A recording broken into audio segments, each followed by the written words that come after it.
हरियाणा के कर्मचारी जो वर्तमान में न्यू पेंशन स्कीम में शामिल हैं, उनको भारत सरकार की तर्ज पर 10 या अधिक वर्ष की सेवा पूरी करने के बाद प्रति माह 10,000 रुपए का न्यूनतम गारंटी पेंशन जो अतिरिक्त अवकाश का लाभ देने की मैंने अंतर्राष्ट्रीय महिला दिवस के अवसर पर पंचकुला में यह घोषणा की थी।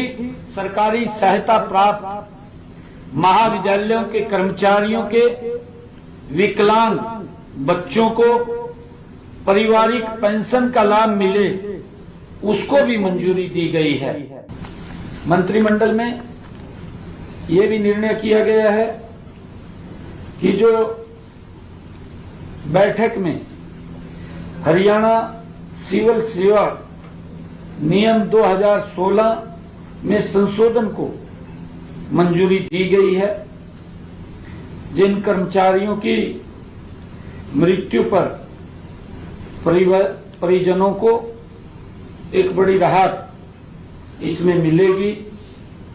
मृतक कर्मचारियों के परिवार को 2 साल की आवास सुविधा वो सुनिश्चित की गई है, क्योंकि जो कर्मचारी सर्विस में होता था और उसके पास सरकारी आवास होता था, अगर दुर्घटना हो जाती थी, परिवार को दिक्कत आ जाती थी, तो उसको 2 साल के लिए सुनिश्चित किया है।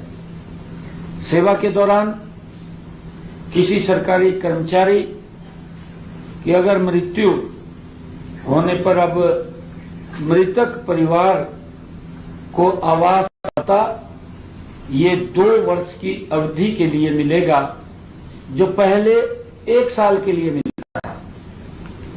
इसके अलावा परिवार लाइसेंस शुल्क का भुगतान करके 2 वर्ष की अवधि के लिए सरकारी आवास को रख सकता है। ये इसमें उसको प्रावधान किया गया है, जो ये पहले 1 साल के लिए रख सकता था। मंत्रिमंडल में यह भी निर्णय किया गया है कि जो हमारे सेवानिवृत्त कर्मियों को वित्तीय राहत देने के लिए निर्णय किया गया है। बैठक में हरियाणा सिविल सेवा नियमों में संशोधन को भी मंजूरी दी गई है और ये नियम 19 जुलाई 2016 से प्रभावी माने जाएंगे। सेवानिवृत्ति के समय सरकारी कर्मचारियों द्वारा आवंटन की गई पेंशन की राशि को सेवानिवृत्ति की तिथि से 15 वर्ष पूर्ण होने पर ये पुनः बहाल कर दिया जाएगा। जो पहले 15 साल तक, जब तक ब्याज सहित उस पेंशन राशि की रिकवरी हो जाए, तब तक वो कटौती का प्रावधान था। यह निर्णय पेंशन के लंबे समय चली आ रही मांगों के अनुरूप लिया गया है और इसका उद्देश्य सेवानिवृत्त कर्मचारियों को अधिक वित्तीय सुरक्षा प्रदान करना है, क्योंकि कर्मचारियों की जो ये पेंशन थी पहले ये 15 साल तक वो थी, अब इसको 15 साल तक और उसके आगे भी था, परंतु अब इसको 15 साल तक सुनिश्चित किया है। कर्मचारियों के लिए एकीकृत पेंशन योजना, उसको भी जो यूपीएस, उसको भी लागू को मंजूरी दी गई है। हरियाणा के कर्मचारी जो वर्तमान में न्यू पेंशन स्कीम में शामिल हैं, उनको भारत सरकार की तर्ज पर यूपीएस का भी ऑप्शन देने का फैसला मंत्रिमंडल ने किया है। यह एक ऐतिहासिक कदम है और यह योजना 1 अगस्त 2025 से ये प्रभावी होगी। यूपीएस में सेवानिवृत्ति के समय आखिरी के 12 महीने के औसत वेतन का 50% पेंशन मिलेगी।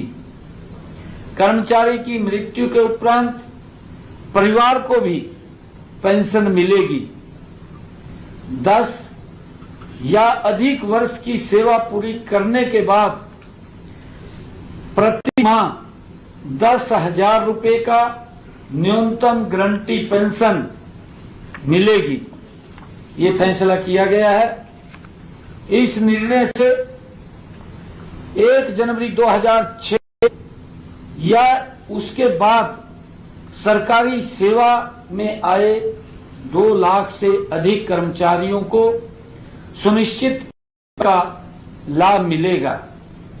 इस योजना का उद्देश्य सरकारी कर्मचारियों को सुनिश्चित पेंशन, पारिवारिक पेंशन प्रदान करना है। नई एकीकृत पेंशन योजना यूपीएस के तहत 25 साल की सेवा पूरी कर चुके राज्य सरकार के कर्मचारियों को सेवानिवृत्ति से पहले 12 महीने के दौरान प्राप्त औसत मूल वेतन का 50% पेंशन मिलेगी। कर्मचारियों के पास यूपीएस या एनपीएस योजना को जारी चुनने का विकल्प होगा। मंत्रिमंडल में ये भी निर्णय किया गया है कि जो हमारी महिला कर्मचारियों को जो अतिरिक्त अवकाश का लाभ देने की मैंने अंतर्राष्ट्रीय महिला दिवस के अवसर पर पंचकुला में यह घोषणा की थी कि महिला कर्मचारियों के लिए आकस्मिक अवकाश बढ़ाए जाएंगे। इस संबंध में भी आज मंत्रिमंडल की बैठक में सरकारी विभागों, बोर्डों, निगमों में कार्यरत नियमित महिलाओं कर्मचारियों को अतिरिक्त आकस्मिक अवकाश प्रदान करने के लिए हरियाणा सिविल सेवा नियमों में संशोधन को मंत्रिमंडल ने मंजूरी दी गई है। अब सभी नियमित महिला कर्मचारियों को वर्ष में पहले 20 अवकाश मिलते थे, अब उनको 25 आकस्मिक अवकाश मिलेंगे। ये निर्णय किया गया है। इसके अलावा जो हमारी हरियाणा कौशल रोजगार निगम की महिला कर्मचारियों को भी 1 दिन का अतिरिक्त अवकाश मिलेगा।